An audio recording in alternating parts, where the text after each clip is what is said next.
Hello everyone. Let's go ahead and understand the concept of globalization in this video. Well, in the earlier videos, we have already talked about the two reforms of Indian economy, that is liberalization and the privatization. In this video, we are going to understand the concept of globalization and what were the strategies for increasing globalization in our economy. Well, before we understand the strategies, first of all, please understand that what is globalization.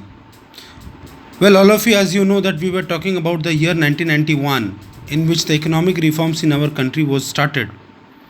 Globalization means integrating the economy with other countries of the world for trade.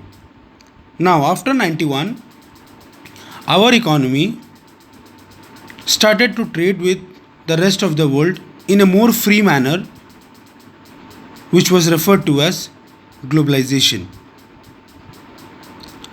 Because of this globalization, there was unrestricted flow of goods and services and technology.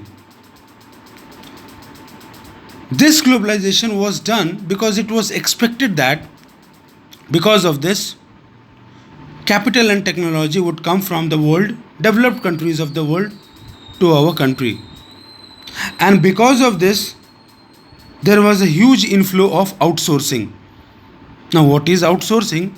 Outsourcing is a system of hiring business services from outside world.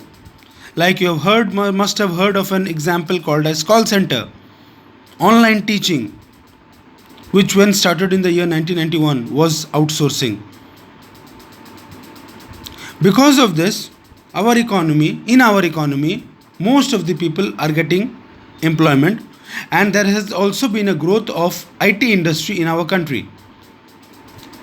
Now, when we are saying that globalization increased our economy, globalization was better for our economy, it brought technology, it brought investment, how did all it happen? What were the strategies around which globalization was done? For that to understand, let's try to focus on this video, that is policy strategies promoting globalization of the Indian economy.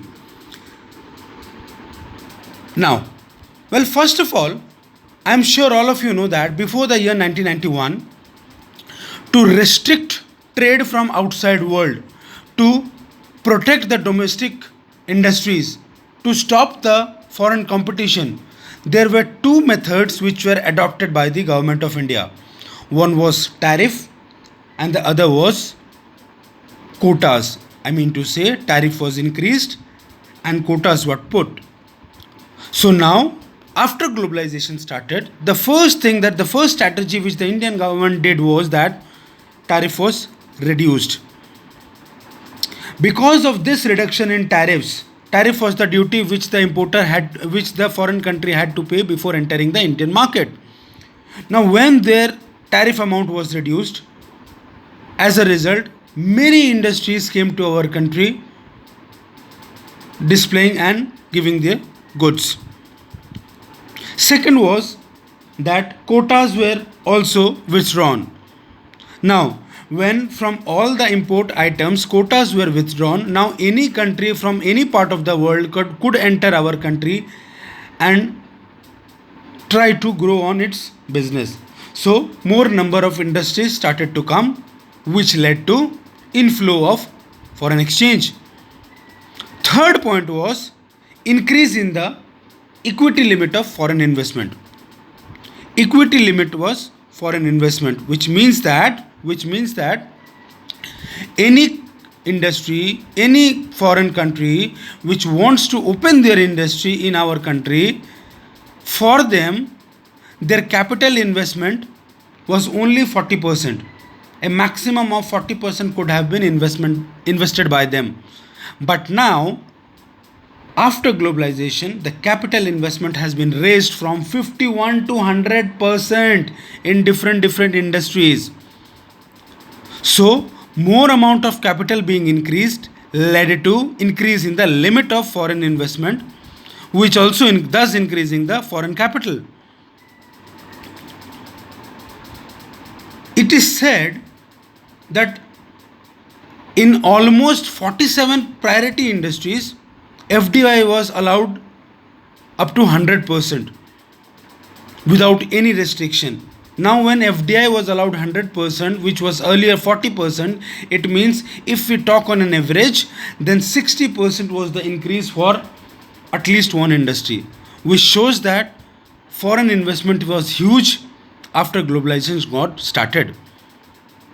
So, one point was tariff was reduced, one point was quotas were withdrawn, one point was increase in the equity limit of foreign investment, and the last point says that there was now a long term trade policy close to 5 years, which means that in foreign trade all the restrictions and competition was removed, and for 5 years at least foreign trade implementation was done.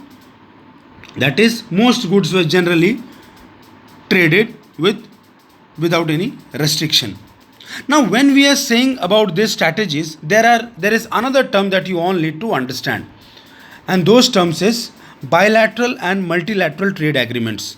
I repeat, the two terms that you need to understand in this video is bilateral and multilateral trade agreement. Now, when there is trade between any two countries of the world, that is called bilateral trade of agreement. And when there is trade between many countries of the world, that is called as multilateral trade of agreement. Bilateral means trade of any two countries. Multilateral means trade of more than two countries.